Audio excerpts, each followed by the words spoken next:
대한민국이 늙어가고 있다고 합니다. 통계청 자료에 의하면 우리나라는 이미 고령 사회를 넘어 초고령 사회에 이르고 있습니다. 국민의 4분의 1이 해당되는 베이비부머 사람들이 이제 실버층으로 이동하고 있는 대표적인 사람이 제가 그런 것 같습니다. 우리나라 제일 인구가 많은 사람들이 이제 그 사람들이 다 노령층으로 이동하고 있는 중이기 때문에 우리나라는 급속도로 노인 인구가 국민의 절반을 차지하게 될 것이라고 하는 아주 일찍이 경험해보지 못한 시대를 맞이하게 된 것입니다. 그러다 보니까 실버 산업이 더 발전할 것이고 쇼에 관심을 가져야 되는 것이 당연합니다. 그런데 여러분, 우리나라는 쇼에 관심을 갖기보다는 어른들을 존경하기를, 어른들과 함께하기가 부담스러워하는 그런 사회 풍토가 오늘의 풍토가 되어버리고 있다는 것에 대해서 우리들은 참 걱정하지 않을 수가 없습니다. 심지어는 경로석이 뭐냐고 물어보면 경우에 따라 노인이 앉을 수 있는 자리, 또 무슨 얘기 있죠? 노약자석이 있다고 해서 뭐냐고 물어봤더니 노련하고 약삭 바른 사람이 앉는 자리, 뭐 이렇게 이제 어른들에 대한 배려가 이제는 사라지고 있고, 우리 어른들 입장에서도 굳이 우리 경로석 필요 없다, 노약자석 굳이 우리들 위해서 이름 붙이지 말아라, 아마도 그런 분위기라고 생각이 듭니다. 간혹 자동차를 운전하다 가면은 앞자리에 아이가 타고 있어요 이렇게 붙이고 가는 아기 엄마가 있습니다. 그런데 아이가 타고 있어요 이런 것은 자주 보지만 어르신 모시고 갑니다, 그런 건 찾아볼 수가 없었어요. 할아버지가 타고 있어요 이런 말을 붙여본 경우 우리가 볼 수가 없었습니다. 그만큼 우리들이 사는 세상은 어른들이 그렇게 존경해라, 공경해라 그렇게 바라지도 않거니와, 그런데 이 어른 공경하는 것이 사라져가고 있는 이 시대를 걱정하지 않을 수가 없다는 것입니다. 그러나 세상이 아무리 변해도 하나님의 말씀은 변할 수 없습니다. 세상이 아무리 달라져도 하나님께서 가르쳐 주신 성경 말씀이 땅에 떨어질 수는 없다는 것입니다. 그러면 하나님께서는 어떻게 우리에게 말씀하셨습니까? 주님의 말씀은 내 부모를 주 안에서 공경하라, 내 부모를 주 안에서 공경하라, 이것이 하나님의 말씀임을 믿으시기 바랍니다. 오늘 본문에서도 내 부모를 기쁘게 하라, 내 부모를 기쁘게 하라는 것, 이것이 바로 하나님의 말씀이니 영원히 변할 수 없는 하나님의 말씀, 세상이 변해도 세상이 달라져도 이 말씀은 변할 수 없는 것입니다. 오늘은 어버이 주일입니다. 우리 중에 이제 막 철이 들어서 효도 좀 하려고 하니 어버이가 세상에 안 계신 분들이 대부분입니다. 아니면 내가 효도하며 살아야지 마음을 먹지만 여건이 허락되지 않는 사람들도 많으리라고 생각을 합니다. 마땅히 효도할 줄 알아야 되는데 우리들이 또한 부모님이 누구지? 누구에게 효도하란 말이냐? 나는 내 나이가 80인데 내 나이가 70인데 부모님이 안 계신데 어떻게 효도하란 말이냐? 여러 가지로 우리는 혼란 속에서 어버이 주일을 맞이한 것입니다. 그래서 저는 오늘 말씀을 통해서 몇 가지를 여러분과 같이 나누려고 하는데, 이 말씀에 여러분에게 큰 은혜가 되시고 주님의 말씀으로 들으시기를 주의 이름으로 부탁드립니다. 첫 번째로는 어버이가 누구인가를 이해하고 바로 알아야 되겠다는 것입니다. 오늘날은 과거에 존중받던 것들이 이제는 존중받지 못하는 그런 시대를 맞이했던 것입니다. 옛날의 가치가 여전히 진리가 아니라는 것입니다. 그러나 영원히 지켜야 할 진리 중에 하나는 하나님의 말씀이죠. 그런데 이 하나님의 말씀은 내 부모를 주 안에서 공경하라, 내 낳은 어미를, 내 낳은 아비를 기쁘게 하라, 이건 하나님의 말씀이니 변할 수 없는 하나님의 말씀이라고 서론에서 말씀을 드렸습니다. 그러면 누가 부모님이냐? 물론 첫 번째로 부모님은 나를 낳으시고 나를 길러주신 육신의 부모님이 부모입니다. 근데 이 육신의 부모님은 세상에 오래 계시질 않습니다. 금방 사시다가 내가 철들 때쯤 되면 부모님이 사라진다는 것입니다. 우리는 일생을 두고 잊지 못할 부모님의 은덕을 기억하는 것, 그것이 바로 인간의 근본이며 기본이 되는, 그리고 하나님의 말씀이며 변할 수 없는 주님의 진리인 것입니다. 그런데 그 부모님에게 효도할 수 없다면 우리가 누구에게 효도해야 되겠습니까? 저는 두 번째로 우리 어버이는 육신의 부모님뿐만 아니라 영적인 부모님에게도, 즉 서로 기도의 동역자, 신앙생활의 동역자들에게도 우리가 존중히 여기는 것 또한 효도 중에 하나라고 생각합니다. 천주교에서는 사제를 신부라고 말합니다. 신부란 말은 영적인 아버지라는 표현이지 않습니까? 영적인 아버지. 그러니까 우리가 신앙생활하면서 영적인 지도자나 우리가 기도 동역자들이나 서로를 위하여 격려하고 함께하고 있는 신앙의 사람들을 서로 존중하는 것, 그것 또한 효도 중에 하나라는 것입니다. 그뿐 아닙니다. 자신을 가르쳐 주신 선생님, 내 지식을 공급해 주는 선생님에게도 우리가 효도하는 마음을 가져야 합니다. 원래 우리나라는 군사부 일체라는 말이 있습니다. 그리고 선생님을, 스승을 사부라는 말을 쓰기도 했습니다. 즉 나를 가르쳐 주신 선생님에게 부모의 마음을 가져야 되는 것 당연한데, 오늘날의 선생님에 대한 존경심이 땅에 떨어지고 말았습니다. 물론 선생님들이 너무 많아요. 옛날에는 선생님 하면은 한 분이 계속 가르쳤지만 지금은 유치원 선생님부터 시작해서 고등학교 선생님, 그리고 과외 선생님, 선생님이 너무 많아요. 그래서 어떻게 다 그 부모님을 다 섬기고 존중하란 말입니까? 물론 그럴 수도 있지만, 그러나 여러분, 나에게 지식을 공급해 주고 나의 바른 길을 지도해 주는 선생님에 대한 존중이 여기는 마음, 우리가 필요하다는 것입니다. 그러나 여러분, 나를 낳으시고 기르신 부모님이 분명히 우리의 부모예요. 영적인 동역자들 또한 존중이 여겨야 돼요. 선생님을 존경해야 됩니다. 그러나 제가 오늘 드리려고 하는 말씀은 나의 영원하신 하나님 아버지를 영원한 부모로 섬기기를 주의 이름으로 축원합니다. 육신의 부모님은 사라집니다. 목사님도 영적인 동역자도 때로는 잘못 갈 수 있습니다. 아니면 선생님의 가르침도 영원히 존경할 수 없을 때도 있습니다. 그러나 우리에게 영적인 부모님이신 아버지 하나님, 내가 죽는 날까지 섬겨야 할 하나님 아버지를 영원하신 아버지로 섬기기를 주의 이름으로 축원합니다. 여러분, 모세오경에 보면 십계명이 있는데 그 십계명에는 원래 돌판이 2개가 있었습니다. 돌판 하나에는 하나님에 대한 인간의 도리, 그래서 나 외에 다른 신이 없다, 안식일을 지켜라 해서 4가지 계명이 있습니다. 근데 돌판 하나에는 인간의 도리, 인간으로서 인간 간의 관계 속에서 이루어지는 계명이 6개가 있습니다. 근데 이 2번째 돌판에 새겨진 십계명 6개 중에서 첫 계명이 내 부모를 공경하라, 이렇게 말씀하셨습니다.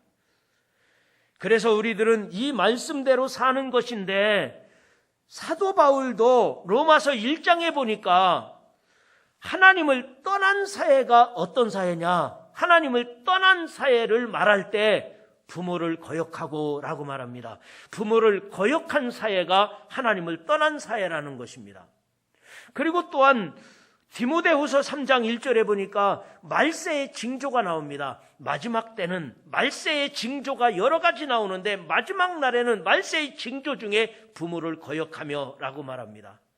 그러니까 하나님을 떠난 세상 속에서 마지막 시대를 맞이하면 그 증거 중에 하나가 부모를 거역하는 시대라는 것입니다.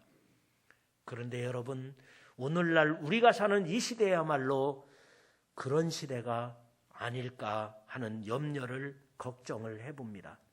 그래서 오늘 본문 성경은 분명하게 말씀하셨습니다. 잠언 23장 22절에 너를 낳은 아비에게 청종하고 내 늙은 어미를 경히 여기지 말지니라. 24절에 의인의 아비는 크게 즐거울 것이요 지혜로운 자식은 낳은 자는 그로 말미암아 즐거울 것이니라. 의인의 아비는 크게 즐거울 것이요 지혜로운 자식을 낳은 자는 그로 말미암아 즐거울 것이니라. 여러분, 오늘 어버이 주일을 맞이하여 어버이가 누구입니까? 물론 육신의 부모님이 어버이이십니다. 영적인 동역자들을 존중히 여겨야 됩니다. 그분 또한 어버이라고 생각할 수도 있습니다. 나에게 지식을 공급해 준 선생님들을 존중해야 됩니다. 그러나 여러분, 이 세상의 부모님들은 금방 사라질 수밖에 없어요. 나의 영원한 아버지 하나님, 하나님에 대한 사랑과 존경의 마음을 죽는 날까지 가지시기를, 죽는 날까지 효도하시기를 주님의 이름으로 축원합니다. 그 다음에 두 번째로 어버이의 영혼이 기쁘시게 해야 됩니다. 의인의 아비는 크게 즐거울 것이요 지혜로운 자식을 낳은 자는 그로 말미암아 즐거울 것이니라. 오늘 24절에 말씀하셨습니다. 그리고 이어서 25절에 이렇게 말씀하셨습니다. 내 부모를 즐겁게 하며 너를 낳은 어미에게 기쁘게 하라. 내 부모를 즐겁게 하며 너를 낳은 어미에게 기쁘게 하라. 이렇게 효도하시라는 것입니다. 그러면 이 효도한다는 것이 무엇일까? 첫 번째가 생명에 대한 존중입니다. 생명에 대한 존중. 나를 이 땅에 태어나게 하신 분은 부모님입니다. 내가 태어나서 혼자 살아남을 수 없을 때 나를 양육하신 이는 부모님이십니다. 제가 유아실을 보니까 우리 아기가 막 돌진한 아기가 있는데 엄마가 안고 있다가 걸음마를 가르치다가 그렇게 하네요. 그렇게 해서 다리에 힘이 들어가고 나중에는 걷기도 하고 뛰기도 하죠. 부모가 없이 태어난 사람이 어디 있고 부모 없이 걸음마 배운 사람이 어디 있겠습니까? 그래서 우리들은 내 생명이 존재하는 것, 내가 이 땅에서 자랄 수 있었던 것, 이것에 대한 경외감, 경외하는 마음이 있어야 됩니다. 생명의 근원이신 하나님께서 부모님을 사랑하셔서 그 부모님에게 나를 맡기시고 내 생명이 이 땅에 태어난 것입니다. 그런데 나를 위하여 가진 고생을 다 하시면서 오늘의 내가 있기까지는 부모가 있다는 것입니다. 그런데 이 어버이에게 최고의 영광이 무엇입니까? 자식들이 부모를 인정해 주는 것입니다. 내가 세상에서 성공했어도, 내가 세상에서 존경받는 사람이라 할지라도 자식이 부모를 존경하지 않으면, 자식이 부모를 인정하지 않으면 속상합니다. 행복하지가 않습니다. 그러나 내가 세상에서 지치고 힘들어도, 내가 세상에서 좀 어려운 일이 있다 할지라도 가정에서 자식들이 나는 아버지를 믿어요, 나는 어머니를 존경해요, 인정해주고 사랑해주면 새로운 용기를 얻고 다시 한번 도전할 수 있는 힘이 생기는 것입니다. 열왕기상 2장 19절에 보니까 솔로몬도 자기 어머니 밧세바를, 자기 어머니를, 육신의 어머니를 솔로몬도 존중히 여기는 것을 봤습니다. 예수님께서도 육신의 어머니였던 마리아에게 끝까지 사명을 감당하며 책임지려고 하는 것을 볼 수 있습니다. 내가 이 땅에 태어난 것, 그것은 분명히 부모님을 통해서 낳고 부모님을 통해서 내가 오늘 건강하게 살 수 있으니 이 생명에 대한 경외심, 경외하는 마음을 가지기를 주의 이름으로 축원합니다. 그런데 부모님이 살아계실 때 기뻐하시도록 해야 됩니다. 살아계실 때 잘해야 됩니다. 효도는 언제든지 할 수 있는 것이 아닙니다. 부모님이 어느 날 문득 내 곁을 떠난다는 것입니다. 그래서 부모를 잃고 서러워하는 송강 정철 선생의 시가 생각납니다. 어버이 살아계실 때 섬기기를 다하여라. 한 번 가신 뒤에 애달프다 어이하리. 생전에 고쳐 못할 일은 이뿐인가 하노라. 살아계실 때 지금 잘하시기 바랍니다. 그러나 이미 늦었다고 생각되면 나는 부모님이 안 살아계신데요, 그러신 분들도 이웃에게 잘하면 됩니다. 이웃이 부모라 생각하고 하나님께 잘하시면 됩니다. 하나님은 영원한 부모님이시기 때문입니다. 그런데 여러분, 효도 중에 가장 큰 효도가 뭔 줄 압니까? 부모님이 예수 믿게 하는 겁니다. 부모님에게 복음을 전하는 것입니다. 육신의 부모님이 생전에 내가 잘 공양해드렸다 할지라도, 내가 잘 모셨다 할지라도 그 영혼이 구원받지 못하다면 우리들이 잘 해드린 게 아니에요. 부모님이 생전에 예수 믿게 하는 것, 그것이 최상의 효도라는 것입니다. 그래서 주님은 말씀하셨습니다. 온 천하를 얻고도 내 생명을 잃으면 무엇이 유익하리요? 세상에서 진수성찬을 대접한다 할지라도, 연락을 즐겁게 했다 할지라도 그 부모님의 영혼이 구원받지 못했다면 우리는 효자라고 말할 수 없을 것입니다. 내 어머니, 내 아버지께 선물하고 싶은 것이 있다면 하나님의 나라를 선물하는 것입니다.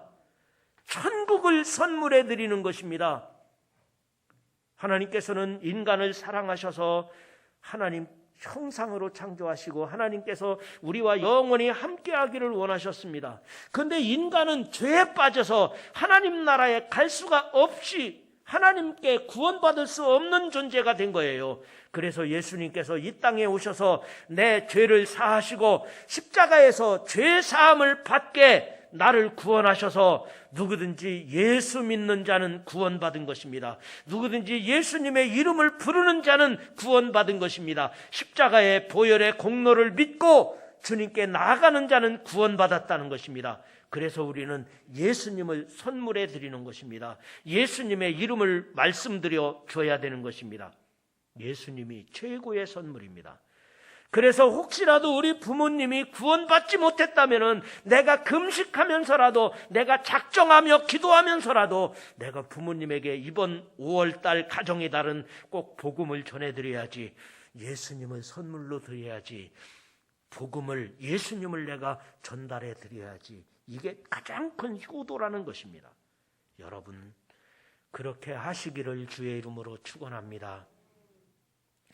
마지막 세 번째로, 효도는 하나님의 상급이 약속되었습니다.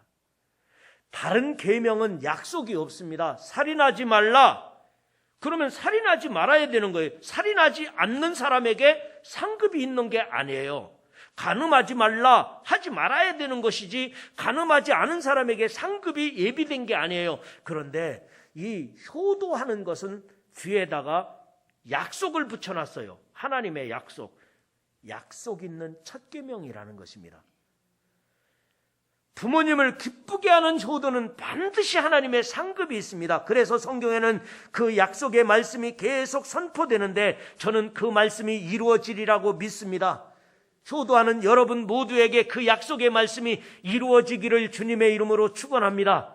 십계명인 출애굽기 20장 12절도 보십시오. 내 부모를 공경하라. 그리하면 내 하나님 여호와가 내게 준 땅에서 내 생명이 길리라. 효도하는 사람에게는 장수하는 복이 있다고 약속이 붙어 있는 거예요. 에베소서 6장 1절에서 3절 말씀입니다. 자녀들아, 주 안에서 너희 부모에게 순종하라. 이것이 옳으니라. 네 아비와 어미를 공경하라. 이것이 약속 있는 첫 계명이니, 이것이 약속 있는 첫 계명이니 이로써 내가 잘되고 장수하리라. 이로써 내가 잘되고 장수한다는 이 계명에는 뒤에 약속이 붙어 있는 거예요. 여러분이 땅에서도 잘되고 장수하기를 주의 이름으로 축원합니다.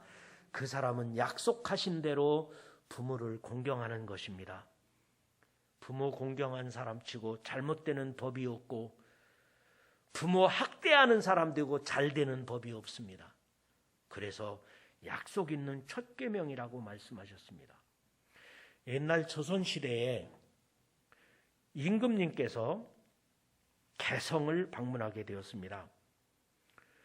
근데 이때 어느 나이 많으신 어머니가, 병약한 어머니가, 지금은 텔레비전을 통해서 대통령도 보고 미국 대통령도 보지만 그때는 임금님을 보고 죽는다는 건 복이었지요. 그래서 내가 죽기 전에 임금님 얼굴 좀 봤으면 좋겠다. 용안을 뵙기 원한다. 그러는 거예요. 병들으신 어머니가 개성에 임금님이 오신다는데 내가 죽기 전에 임금님 한번 얼굴 보고 죽었으면 좋겠다. 그래서 이 아들이 임금님이 오신다는 이야기를 듣고 임금님이 지나가는 길에 어머니를 업고 기다렸다가 임금님을 뵙도록 해드렸습니다. 그런데 임금님이 지나가다 보니까 한 젊은 남자가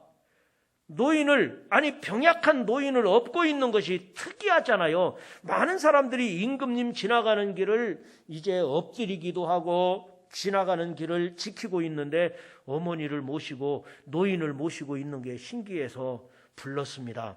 그리고는 자초지정을 다 듣고 나서 과연 효자로다. 그래서 금 100냥을 상급으로 줬습니다. 이 소식을 들은 이웃의 불효자식이 상급을 금 100냥을 받았다는 소문을 듣고 빨리 서둘러서 자기 어머니를 억지로 업고 임금님이 지나가는 다음 길에 섰습니다. 이 소식을 듣고 어머니가 싫다는데도 억지로 어머니를 모시고 임금님이 지나가는 길에 섰는데 임금님이 지나가다 보니까 또 그런 사람이 있거든요. 그래서 불렀습니다. 그리고는 그 사람에게도 금 100냥을 상급으로 줬습니다.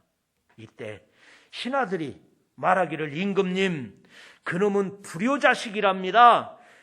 효도가 아니고 남이 그렇게 해서 돈을 받았다는 소식을 듣고 억지로 어머니를 업고 나와서 저렇게 했답니다. 그놈은 불효자식이라는데 그놈에게 상급을 줄 것이 아니라 벌을 줘야 됩니다. 신하들이 그러는 거예요. 그때 임금님이 하시는 말씀이 효도는 흉내만 내도 좋은 거야.